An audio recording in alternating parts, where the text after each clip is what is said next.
Hello. Thanks for joining me today. If you're new here, I am Angela, the artist behind Clark Fine Art. And today I'm going to be creating an impressionistic style painting using these supplies.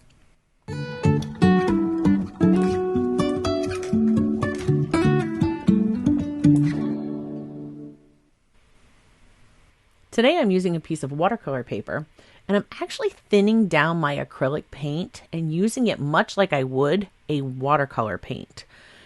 I am doing this, the water will absorb into my paper, and unlike watercolor, once this dries, I can glaze over it with other colors and it will not bleed. The color below will not lift. And that is why I chose to use acrylics today to do this impressionistic style painting of water lilies. So here I'm laying in just basic trees. These are very basic. I just want the impression that there are trees reflecting in my water.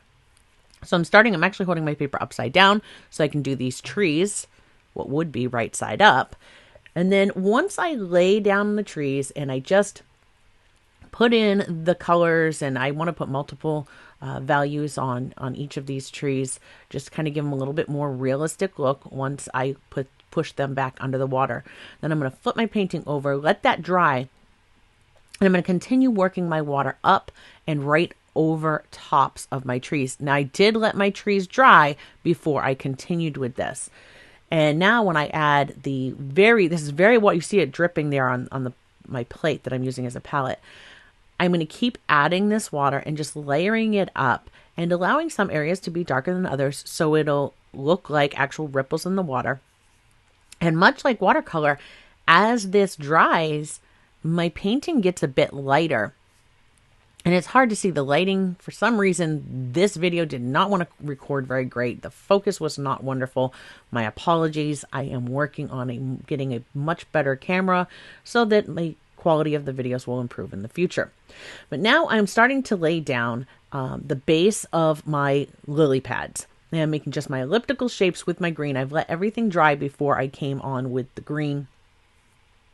And I'm laying this color down. Again, this is still thin, but I'm putting this down, and I'm using the darkest color that I'm going to want for my lily pads, just so I can have them established where they are. I'm going to want to make these look like they are sitting or floating right on top of the water. So I'm going to use a variety of hues to achieve that. And here I'm going to come in with some lighter highlights and just start dabbing those in on the lilies and brightening them up a bit, adding some dimension. But I am not this is impressionistic. I am not adding specific veining. I'm not paying a lot of attention to details. I'm just dabbing in splashes of highlights, and I keep building up my lights here. And again, my apologies. It's hard to see in this video. But I'm going to continue to dab on my highlights, and then I'm going to come back through, and I'm going to start to add some shadow to the bottoms and right sides of each of these lily pads, because I want to put a shadow in my water and help lift these lily pads up onto the surface so it looks like they're just floating around in there. And now I'm going to start to lay in some flowers on certain lilies, certain lily pads, and I'm just again building the colors. I'm not looking for photorealism here. Your brain will say, oh, those are water lilies. As soon as it sees something that looks like a flower sitting on an elliptical, green circle or green ellipse, it's going to say, oh, that's a water lily. And it's also, you're going to see here, as I painted over those trees and just really pushed them into the background as reflection, it didn't matter how fancy those trees were. So very basic shapes is what I was going for in the beginning. And that's why. Now, as I come through here and I let my flowers dry, I am laying in more shadow. And then I'm actually going to come through and I'm going to darken up some of this water. I want more ripples. I really want this to look like the surface of water. And right now, I don't quite think I've achieved that yet. So many ugly stages sometimes in paintings, and this one went through a few, but I just kept at it, kept building up my layers, And I encourage you to do that. Have you painted with acrylics like watercolors? Drop me a comment below and let me know. What do you think of doing that? How do you feel about it? Personally, I'm really kind of enjoying it because my colors aren't reactivating, and I can do so many glazes on top of each other. And I couldn't paint this style on a canvas, of course, because my acrylics would just be way too thin, and this would not stick correctly. So here you see I'm just going to continue to darken up that water and keep touching some of those lilies. That they're the two of them that gave me a little bit of trouble, and I had to let them thoroughly dry. So I just went in, finished touching up my water, and then I can come back.